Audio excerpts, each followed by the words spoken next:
Dawn will greet us as we finish. We're doing this afternoon, we're looking at Twelfth Night, and let's start off right away and say it's the only play where Shakespeare has given two possible titles. It's called Twelfth Night or What You Will. Now, that can be taken so many ways. Scholars often consider that it is named Twelfth Night. There is no reference made throughout the play to Twelfth Night, which is the Feast of Epiphany,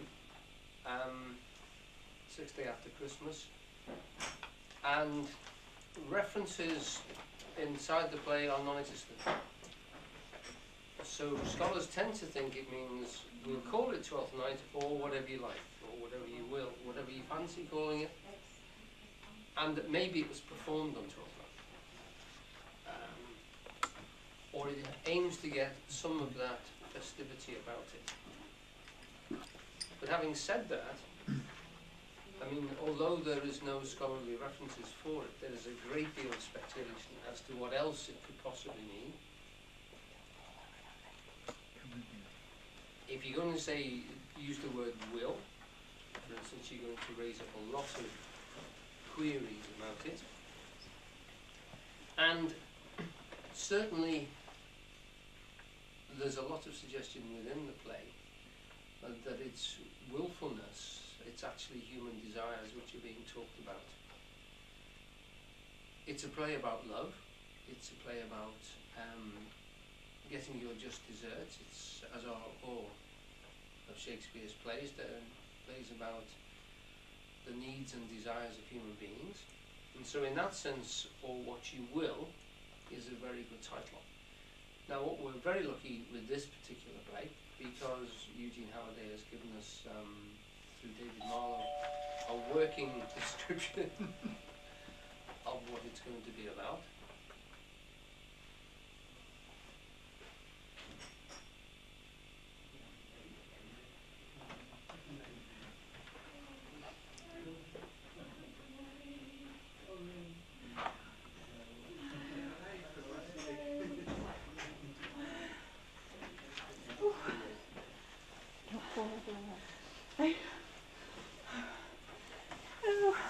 Hi.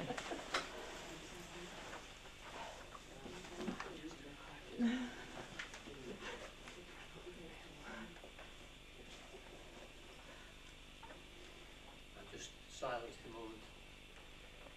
Actually, I must apologise to you because I'm not too good today. I've got one of these headphone things. So I'll be talking to you phlegmatically.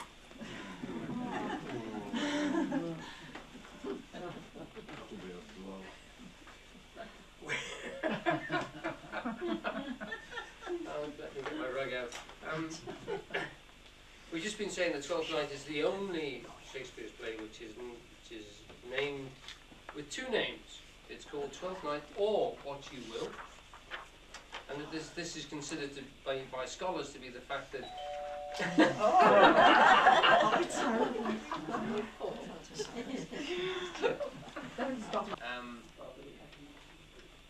and that puts me in a strange situation because I don't want to say too much about the play other than to just lead us into it. You've got Twelfth Night, which is no reference is made to it inside the play, but it is the Feast of Epiphany. It's literally when I should go in one of those. Alan, you don't know Jacques, very good friend, old friend of ours. This is Alan Roberts who's talking to Jacques. Jack. Can I pass you one of those, Jacques? Pass you a song sheet.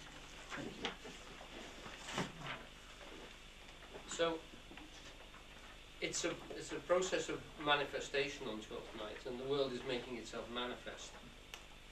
And as we said, if you take that part of as what you will, what we're looking for in the play are the characters actually expressing their desires and weaving, if you like, plots by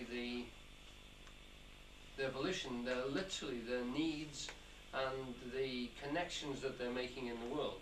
So we should be expecting to see, or what you will, people getting their just desserts eventually. But the knots and the wrangles that these things are leading them through, sorry. Now it's a play about deception, about misapprehension. I've taken one quote there, which is by the Duke. Most the quotes that we've used here are by the Duke, because I wanted to just choose one character to let you see a little bit of development in it.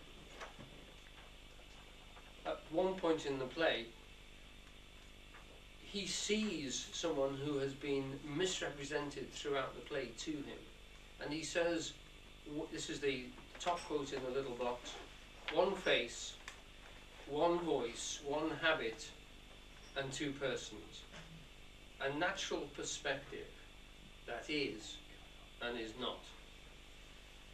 And again, there's a lot of questioning about what Shakespeare means by a natural perspective, a natural way of seeing, an obvious way of seeing, but also a heavily disguised way of seeing. So that the whole of the play is about disguise. The guise, the shape that we have, the form of us is capable of misrepresentation. So, in the play there is one particular disguise. The play starts with a shipwreck. And we'll talk about the shipwreck a little bit more in the middle of the play. But this leads to a lady and a captain being thrown up on the shore. She's lost her twin brother in the tempest, and she then decides to go into the local town, the local city in this new territory called Illyria, and disguise herself as a boy, as a man, or a young man anyway. And this is one of those marvellous plots that we have a lot in Shakespeare, where you have to accept, for the whole plot to work, that she can look like a man and pass for a young man completely. So much so that she passed for a young man that she's taken on board by the local Duke Orsino, and used, because she speaks so courtly and she's obviously been well bred, she's used as a go-between between him and the lady he was passing suit to, who will not receive him. The lady in question is Olivia, and she has refused to see anybody because her father has died, and she's in a state of mourning. She's going to mourn for 3 years, and so in that case she's dressed in black. She's seeing nobody. She has no hilarity or lightheartedness until the period of mourning is over. Orsino, the Duke, wants to court her, so he uses this lady, this young boy who turns up at his court, who charms him. Hopefully she will also charm the lady he's trying to court, Olivia.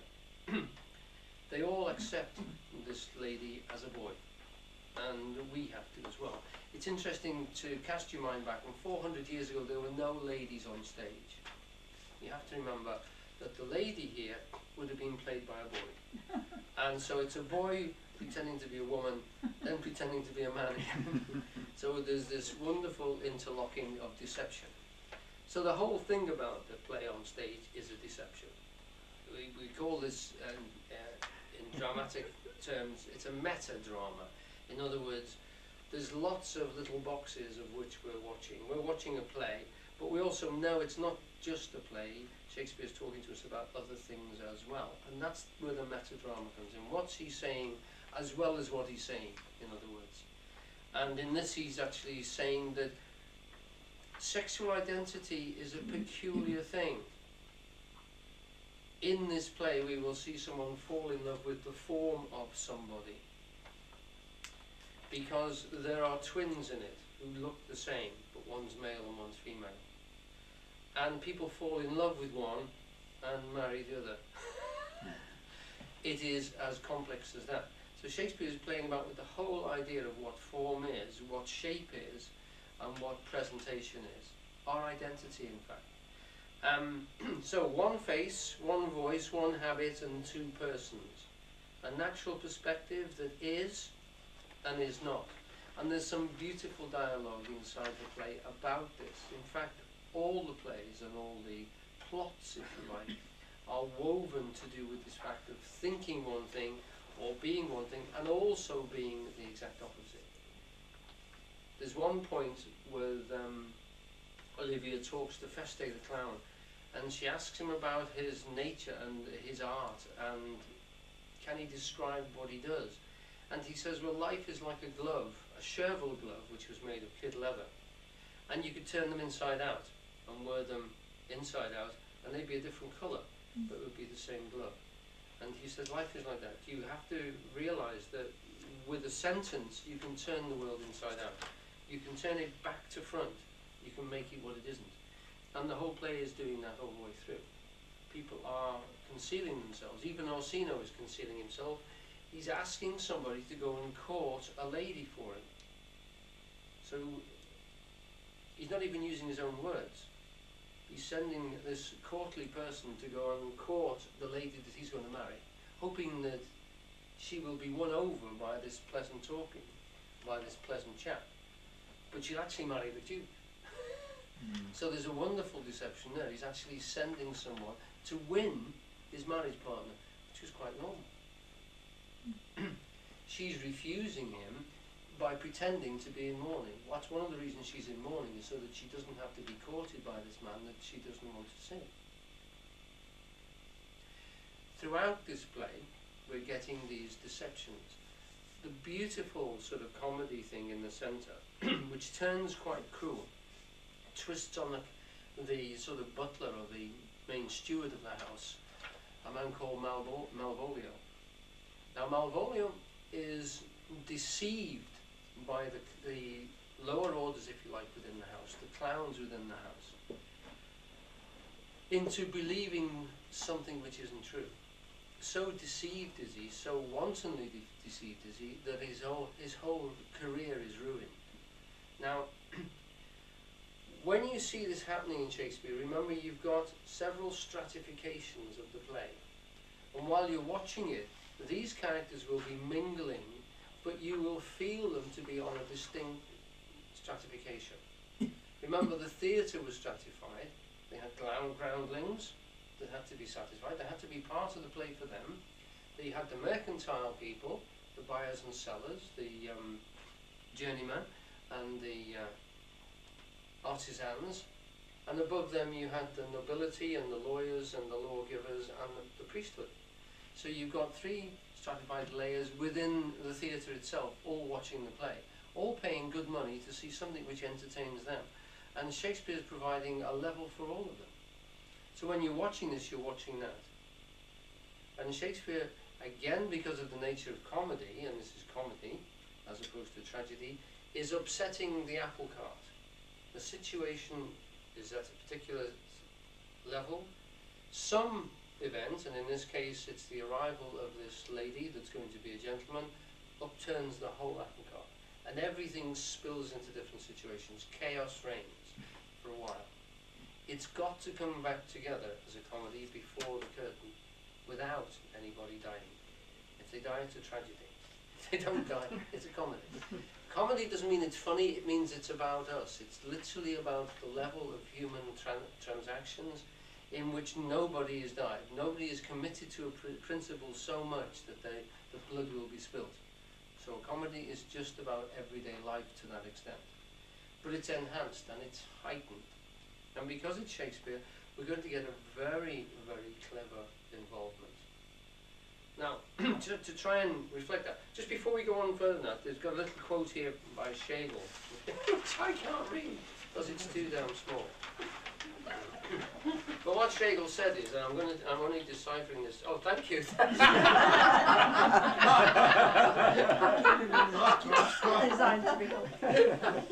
Thanks, Ron. Right. Twelfth Night treats love more as an affair of the imagination than of the heart. The ideal follies of the main plot are provided with a contrast in the undisguised absurdities of the wholly comic characters arising in the manner under the pretense of love. So what Schlegel's actually saying here is that they've got two plots. One a plot of courtly love, and beneath it a plot of ordinary, everyday comic characters, also about love and about seemingness and about playing parts and deceiving one another. And the marriage will happen there as well. So while you're watching, see the stratifications and see the paths and the themes. Who is courting who? Because there are several people all literally trying to make love connections within the play.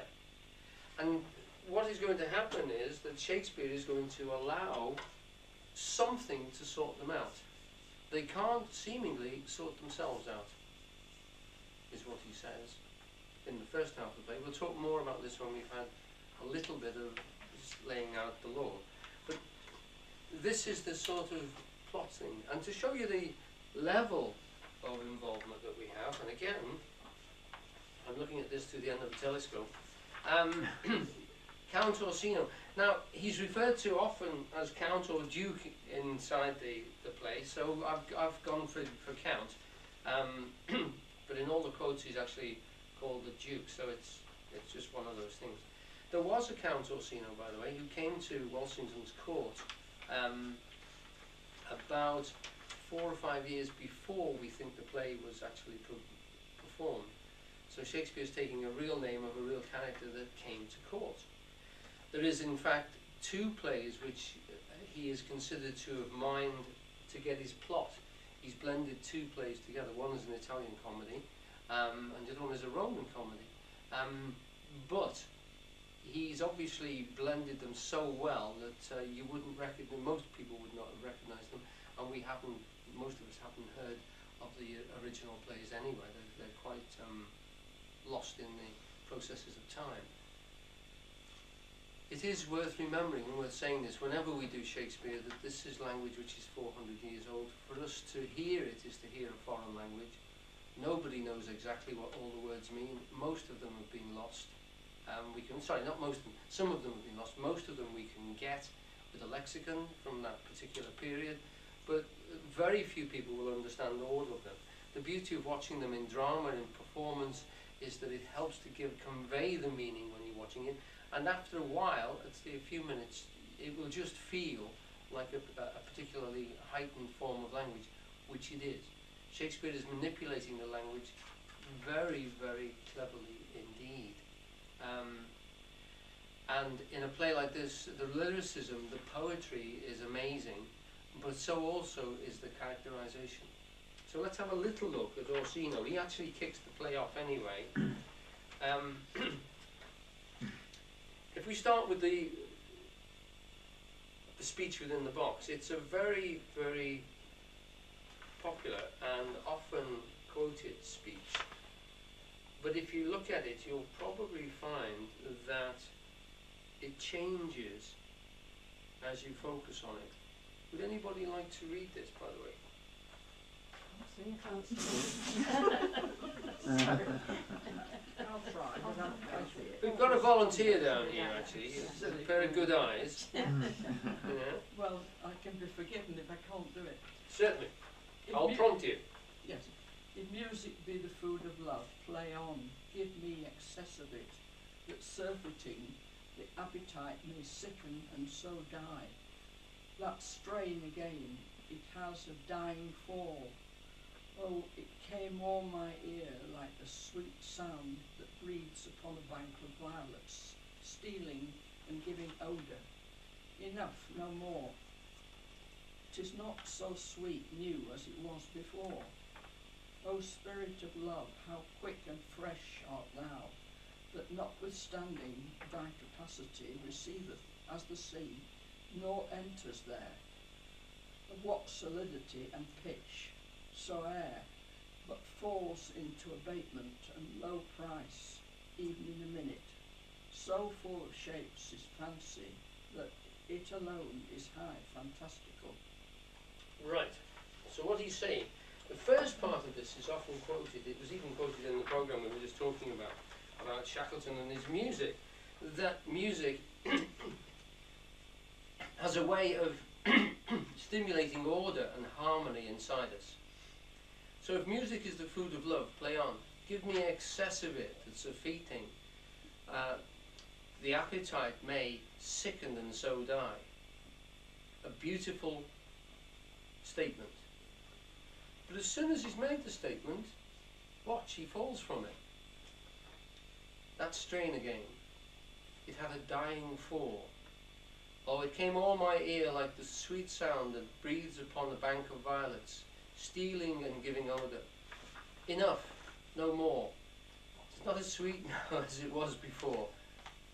O Spirit of love, how quick and how fresh art thou, that notwithstanding thy capacity receiveth as the sea, naught enters there of what validity and pitch soe'er, but falls into abatement and low price.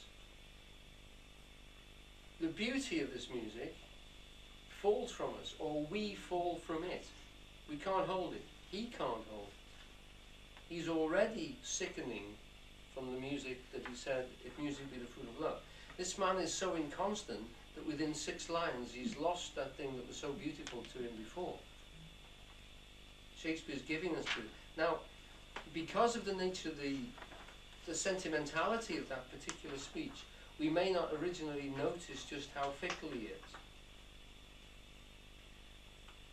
We could say that he has the idea of music and the idea of love are the things which have caught him. But this is not the sort of man, sort of constant, to stay together on one theme for very long, if within 6 lines he's changed his mind. Okay? So he's falling from that particular point. And then again, just literally in the next act, just across to the right, Count Orsino. For boys, however we do praise ourselves, our fancies are more giddy and unfirm, more longing, wavering, sooner lost and worn than women's are. Okay? He's already starting to give the essence to it. As his trajectory moves through the play, he moves from being in control, if you like, of the situation to slowly losing control of all those things about him. And we're getting this because literally in his character, he's in love with the idea of love. And he's in love with the whole concept and the shape of it. But the actual reality of it is avoiding him completely. He doesn't understand what it is he's talking about. Notice again, after just saying that our fancies are more giddy and unfirm, he then goes on to say to the same group, there is no woman's sides can bide the beating of so strong a passion as love doth give my heart. No woman's heart. Actually, could somebody else read this? Would somebody else like to have a go at this? Pat, please.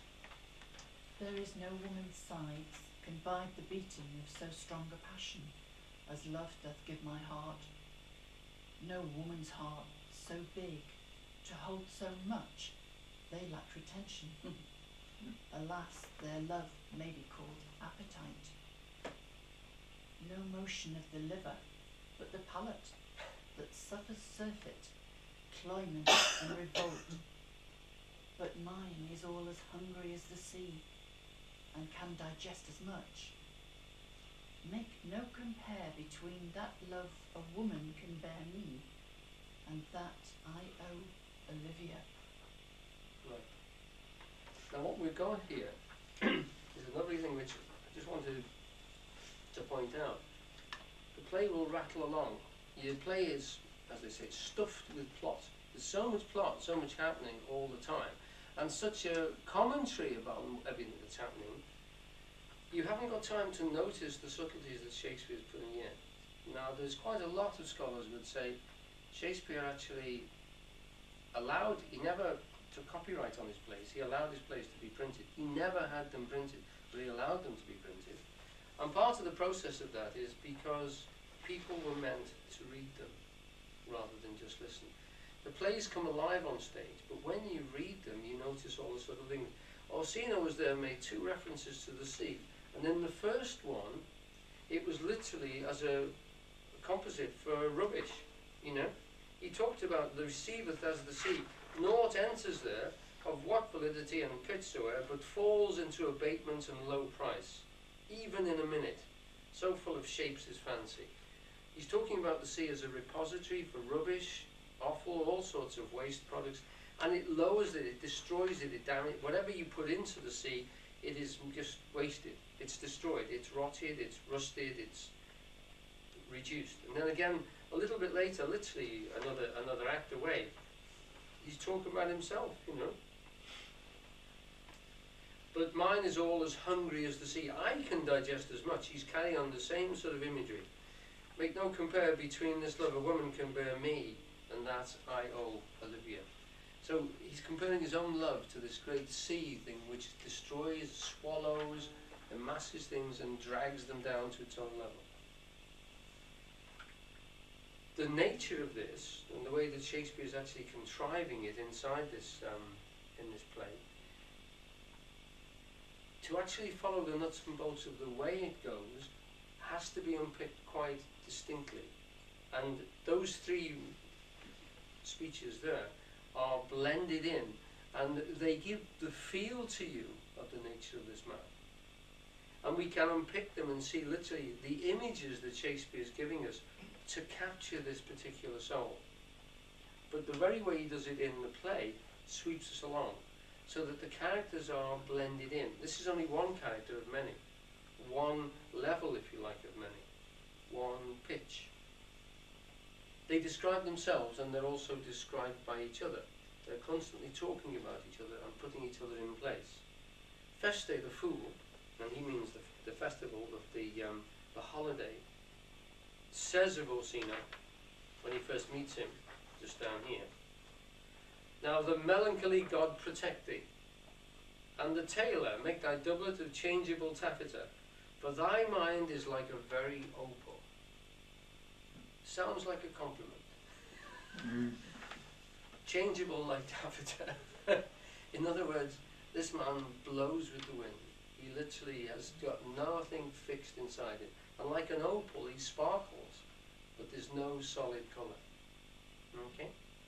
So the fool immediately casts this man and describes him for us.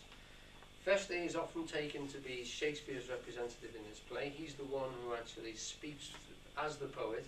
He had a wonderful, it's called a silver sadness inside it. Played very well in this film. A bit stridently, and he's shown to be maybe a bit old for his part, but that's quite readable in the play, because he's meant to have been Olivia's father's fool before he became Olivia's fool. Watch him, because he sums the play. He constantly informs us of character and of the way things are going, and he himself deceives and is deceived constantly. And he's the one who says that reality is like a glove that can be turned inside out. Whichever way you look at it, with a sentence you can turn it inside out and it becomes its opposite. We're going to see a lady become a man, become a lady, become a man inside of this play, and she will become her opposite. Because the twin brother has got exactly the opposite quality as her, but looks the same. So the form and the reality are constantly interchanging here. And people are pretending to be things that they're not.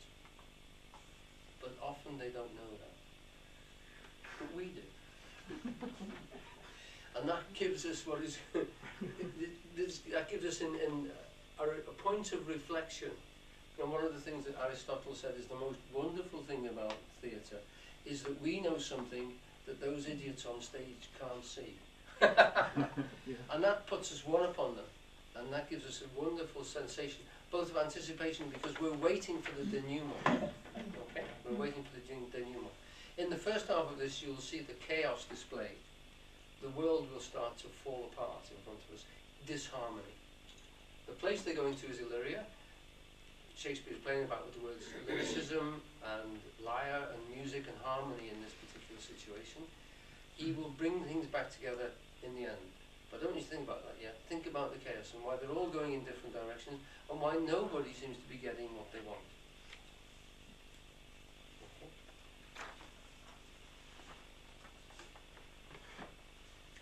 probably enough for us to start at, actually. Directions, at tangents. And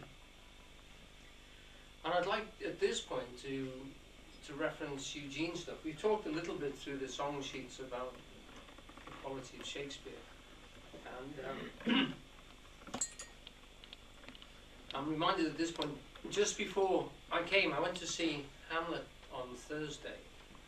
And it was a live link from the Donmar in London. And what they did was, as it was performed, it was beamed in like a live lecture through to a small art house cinema in Liverpool called Fact.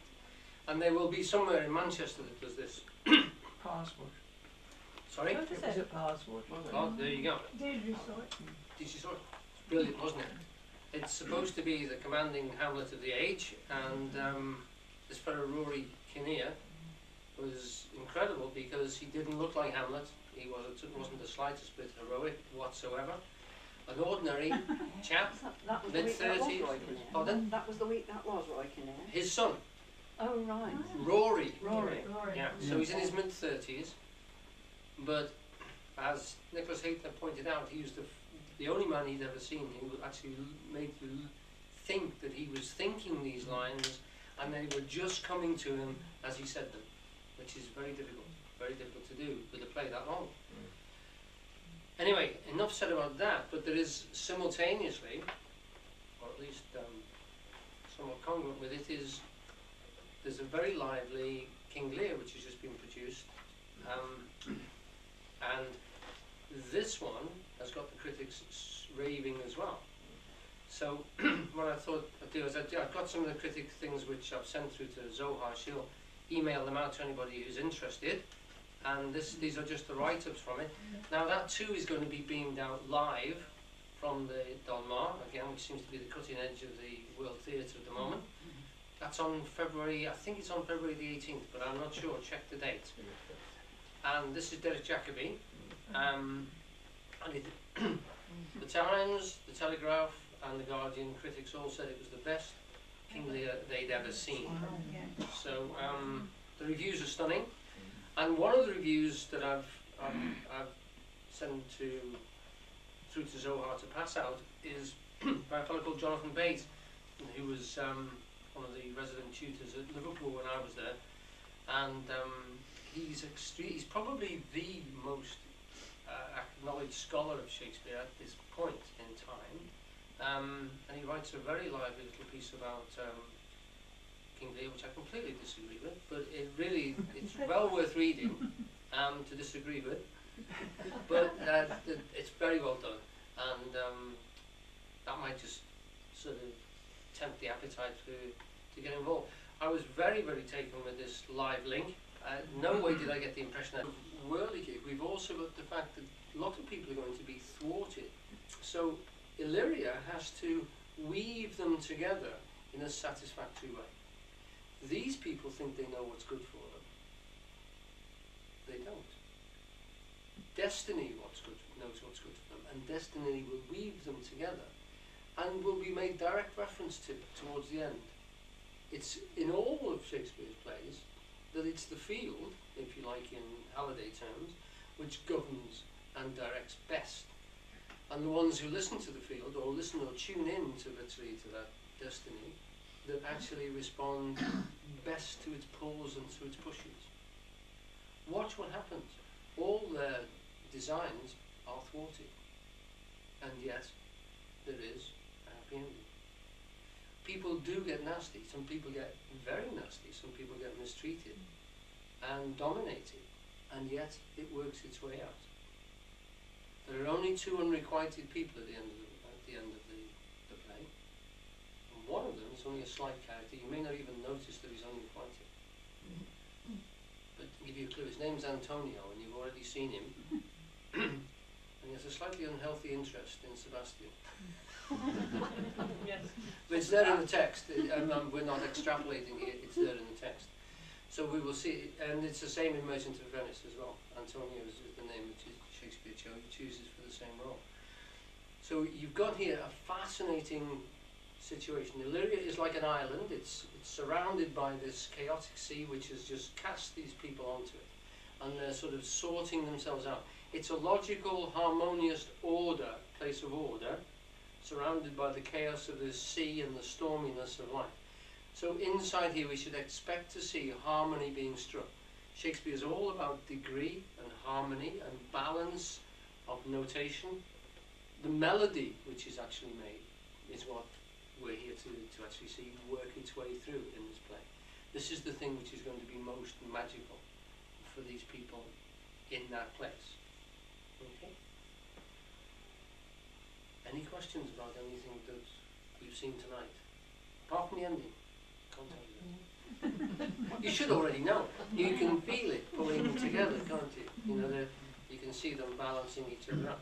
A few more surprises in this plot, because certain characters have yet to reveal qualities inside them. But most of it is being slowly... At this point, Shakespeare is pushing them apart so that he can bring them together in a magical way. So we've seen the characters, we've pulled them apart, they're being polarized, literally, in terms of aggression, doers and talkers. There's a wonderful polarity between doers and talkers that we've got here. Exemplified by Orsino, who knows what he wants, and he wants it, but he can't talk about it, and he sends someone else to do the talking for him. Bad mistake. Bad mistake. Or is it? Or is it? Because already things are happening in that area too. So do you know what the magical way is that he pulls them together? Well, Depends what you call it. the magical way, from a technical point of view, he probably writes it backwards. Most authors do plan backwards and write backwards. So you start from where you want to finish, and then you get everybody there. But in terms of what he's saying that the world does, is he's saying that there is a level of apprehension that is capable for human beings, where they can discern destiny. Two things, fate and destiny. Fate is what the world wraps around you, which pulls you in different directions and pulls you into situations. And destiny is the destination, which is an internal thing, which, if you separate that out from fate, you can actually participate in the direction that you're taking yourself to. And that would be, if you like, a soul thing, a thing which is distinctly internal and separate from your life situation, and could contradict the life situation completely. And he's talking about that. And being able to find it inside an individual is really difficult for them. But once they've found it, it's like a golden thread. I was going to say, how many of our actors have actually got free will in this play? Yes. Well, they've all got it, but none of them, they realise that. None of them realise it at all. They're all literally pursuing a short-term goal. So what you'd have to say is there is a poetic justice even to the nature of the self-awareness, if you like, and for the morality of how they direct themselves. And if you like, Aristotle introduced this idea of poetic justice, the fact that the world doesn't treat us the way we feel it should be. So we will say to someone, that's poetic justice, that lousy thing that's happened to him. He uses the example of a chap who murdered a guy called Midas. And the statue actually of Midas fell on the murderer and killed him. And that's a wonderful example of poetic justice, because Midas' statue killed the man and killed him. So, but it suggests that there is a force in the world that can happen accidentally and create better justice than a judge can with a gavel and with a gown, etc. And we feel it. That feeling, Aristotle said, is a very steeply satisfying one. So when justice is being done, it has to be in tune with our sense of poetic justice, and that's the touchstone inside it. And that's the key which guides us through the play. So you can already feel them sorting themselves out. You know that Sir Anthony Aguichi is not really going to get Olivia. If he did, you know, then we would come out of the theatre feeling You know, absolutely. And if Malvolio got it as well, and she actually,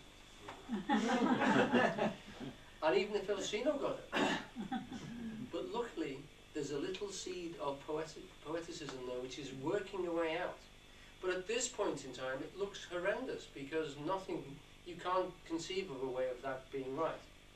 It's like fairy tales. The magic is not that the hero deserves, but some magic device gives it to him because actually he does deserve it by not by his actions but by his internal responses.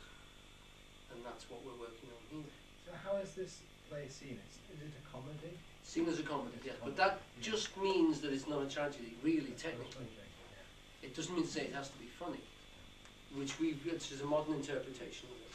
Comedy would be a play of the everyday from the Greek and Roman theatre, where nobody dies for their principles. Because it's got this terrible tragic beginning, hasn't it? With the Yeah. shipwreck. Yes, and the deaths, and the mourning, you know.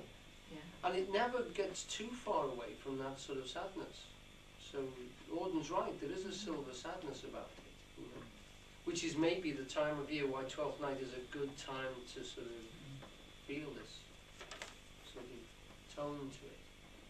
But it's mostly in the songs and that Feste brings over this dark tone. And he's there always to remind them of sort of death and the fact that this is only passing, you know. Okay, love is a great thing, but it passes, it does pass. What else have you got when that's not there? It's a steep learning curve, isn't it? Yes, yeah. What does And most of them don't learn. what does Sebastian mean? It's terrorise. Saint Sebastian is the one who's always shown full of arrows and Yeah. bits that cut off him and things. Yeah, Sebastio means to terrify the people. To not just see that justice is done, but to see that it is bloodily done in the town square if you can, and the head is on a pike at the city gates. So to remind people that how you should behave in situations and stuff. Or else. So we can expect it to be slightly different to Cesario, and that will be brought out, and a good balance, because Olivia is to milk and water as well. And what Shakespeare is what does Cesario? Cesario is Viola dressed up as, Yes, but what does the name mean, Cesario? it means to grasp, the usurper. It's somebody who grasps the situation. He grasped the kingship in Rome.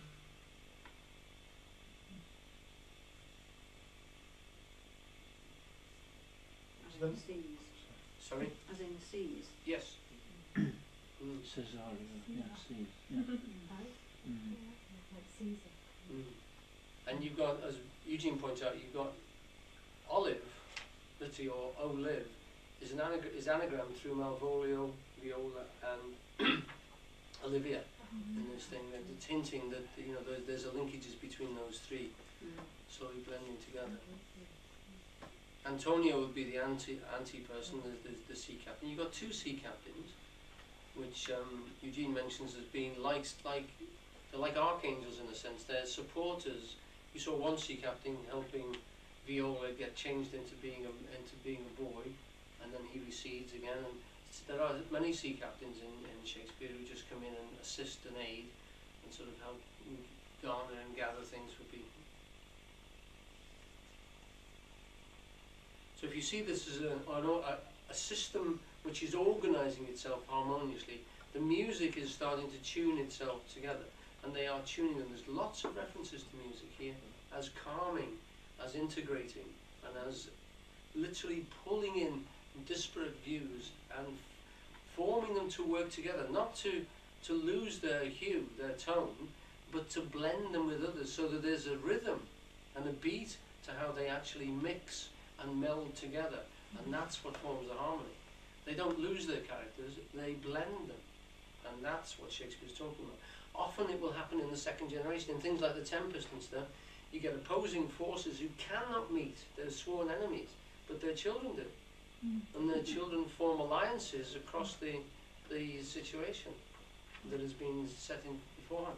Romeo and Juliet doesn't work. They are literally trying to pull together two families, and the families literally pull them apart so that they cannot cause that relationship. And Shakespeare's hinting at the fact that these things are going on in life constantly. Hmm. Can you just keep talking about it, please? Well, really, we need a bit of a text to go down because the nature of the way that Shakespeare does it and how he gives, how he allows them to speak. Who is the hero? That's a good way of taking it. Who is the hero in this play? With most of Shakespeare, by the way, it's never very clear who the hero is. And in these plays, in the comedies, who is the hero?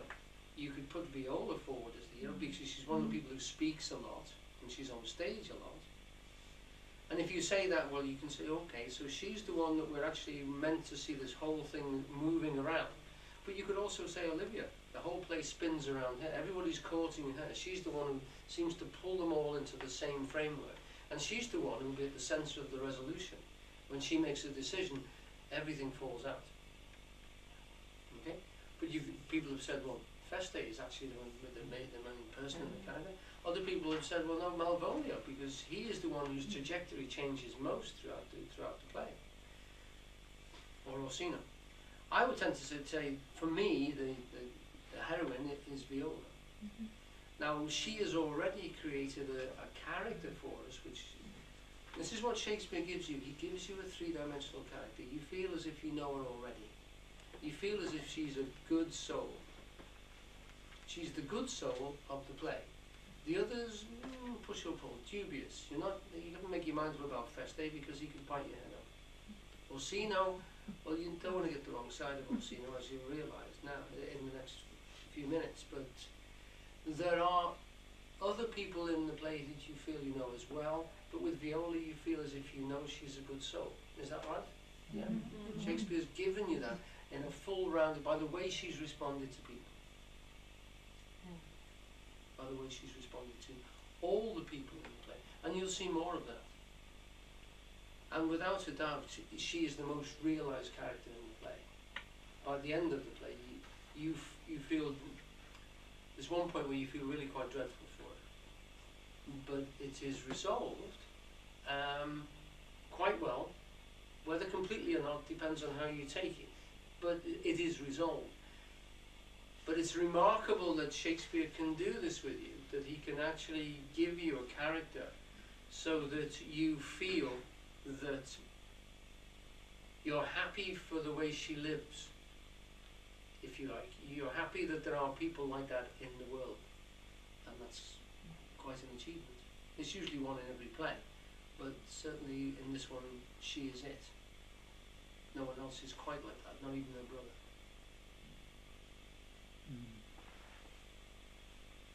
Is there a villain? Malvolio? Not really. You'll see why. Not really. So, no real heroes, no real villains. Good and bad. Well, good is in the eyes of the beholder, and so is bad. None of these characters is completely bad, and all are savable, perhaps, if they save themselves. So we're getting here an image, if you like, of harmonious life coming together into harmony. And because we've been told by Feste often enough that this is only passing, this is only now, we know it will dissolve again and go into its separate range. None of these couples are going to be happy every day. We know that they're going to push and pull and separate and go out into the world and cause havoc, but then it can be pulled back together again. That there are forces constantly weaving it back together for developmental ends, for the ends of the universe. The world itself is working through them, and allowing that to happen and to let it spread apart again and then reform in a different way is what the whole process is about. Shakespeare writes the same play about this reforming and re-resolving itself over and over again in different ways and in some horrendous, terrible situations. This is not a horrendous situation. This is a good-willed situation. No great things are going to go wrong. No blood will be shed. Well, not really. And no one's going to die. No. Shakespeare clearly had this overview through his pen, didn't he? These plays were written 400 years ago. they are still the most produced plays in the world. He's classed as the world's greatest poet because of that, because everybody puts his plays on. I think the way he has seen human beings is incredibly unique. No one even gets close in terms of that. No modern playwrights, no playwrights from any other country. The closest one is Lope de Vega, who's a Spanish writer, who you got something like 300 plays I think he wrote. Have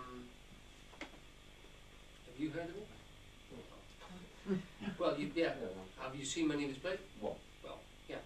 4 hours. Yes.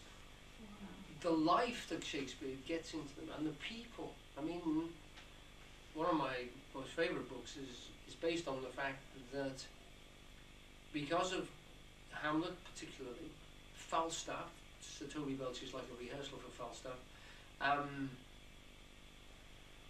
King Lear, Rosalind, that Shakespeare was writing so cleverly what it is like to be human that he has invented what we would class as personality, what we know as our own internal personality, the way we talk to ourselves internally. He is suggesting that Shakespeare actually created for us by doing it on stage. When you see someone like Hamlet thinking, and you can feel his quicksilver mind responding as yours does, you think, wow, this fellow's alive, you know? That's the magical thing. That's the magical thing. And this predated the novel. The novel actually shows us how people think. This is the stage. All he's got literally is, canvas, a bit of cloth, and 3 hours. No lights, daylight. That was all they had.